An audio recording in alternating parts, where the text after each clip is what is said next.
Hello, this is Ashley, and I'm sorry for the noise, but I have to do dishes right now, so I'm gonna try and talk over the dishes.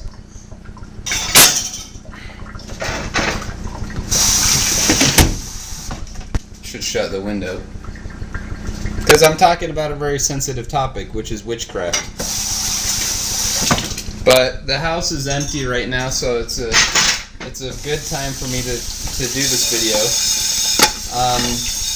Basically, being a witch is, well, I'll compare witches to ninjas. Oh wait, I think I already said that. No, yeah, and well.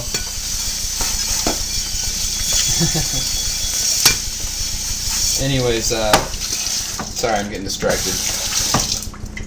So, witches are like ninjas in that they are real, and witches have been in every culture of the world. Every culture of the world has, at least historically, had witches, and what people maybe don't want to face, either people don't want to face it, or they know about it and it scares them, and so they don't want to talk about it, or they just think it's kind of weird, is that there is a lot of witches. There's a lot of witches in the world today. And I'm talking about real witches that cast spells and do magic. There are lots of them in America. And there was a magical resurgence. Because, see, basically, with a little history lesson, witchcraft has always been in our culture, but with the Christianization of our culture, a lot of witchcraft schools and everything like that were they were banished, or they were kind of put underground. Either they were gotten rid of, or they had to go underground so that they could survive. And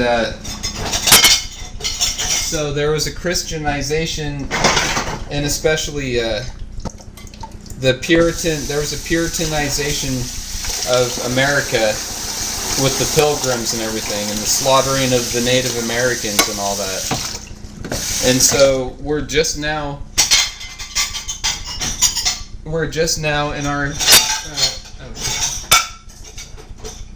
in our culture and society starting to come out of that Pilgrim Puritan era, that Little House on the Prairie era. And I'll tell you when the Puritan era died, and it was in the 60s with the hippies. Because along with the hippie drug movement, there was a magical resurgence in the 60s. Which included Anton LaVey, Aleister Crowley, the teachings of Aleister Crowley, because Aleister Crowley was practicing magic for a long time before the 60s, but that's a whole other story. But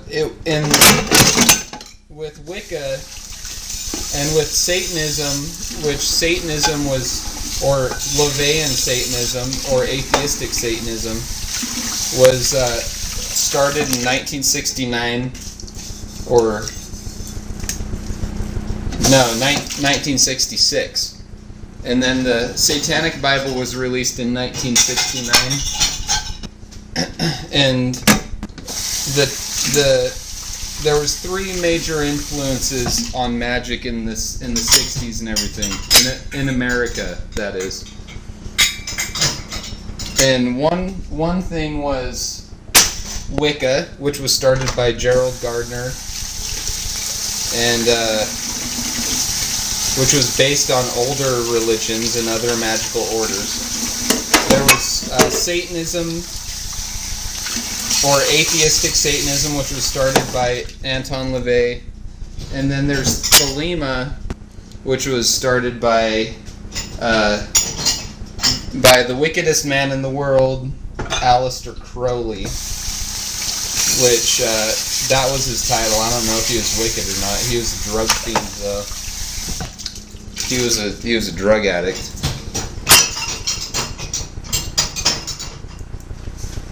But anyways,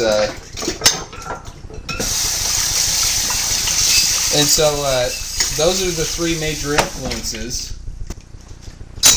But, witches are from all nations, all countries, all cultures. It's just that the white people who are in power, we get most of it from the Irish, from the Celts and the Druids and all those people.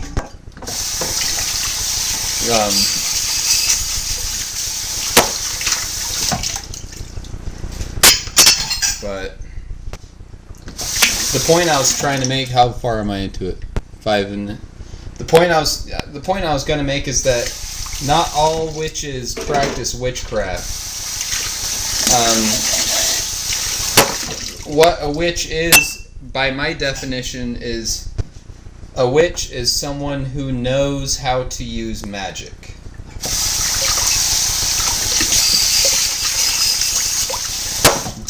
But knowing how to use magic doesn't necessarily mean that you are going to use it. It just means that you know how to.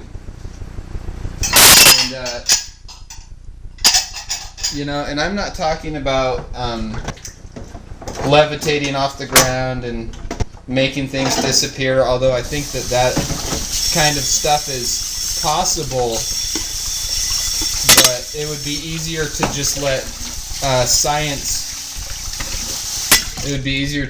science figure out how to levitate and how to time travel and all that stuff, and instead of just trying to do it with your mind, because that would be a waste of energy.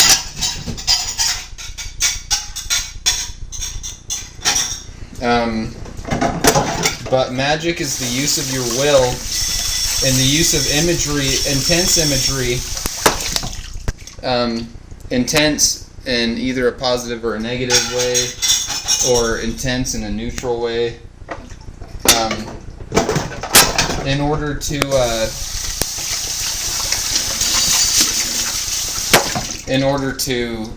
bring about a desired result. And there's something that Aleister Crowley said in Magic and Theory and Practice, which I have not read yet, but this is not a verbatim quote, but Aleister Crowley said something along the lines of, you don't have to know how magic works in order to use it. All you have to know is that when you do certain things happen.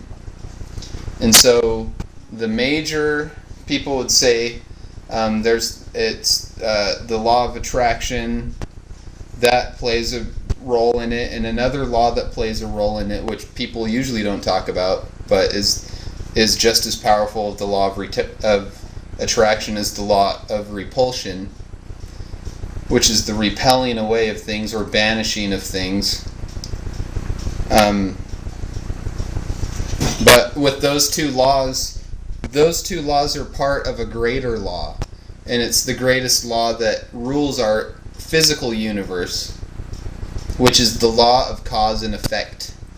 But the magic works on the law of cause and effect.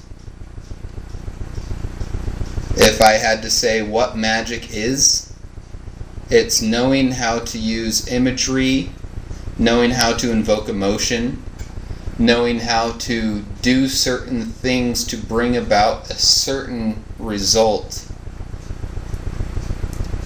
And you do not always understand how magic works. In fact, it is a mostly mysterious art. And so when a spell comes to fruition, you're not quite sure how it came to fruition or how your wish came true. But that's not the point.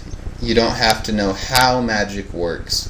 You just have to know that magic works.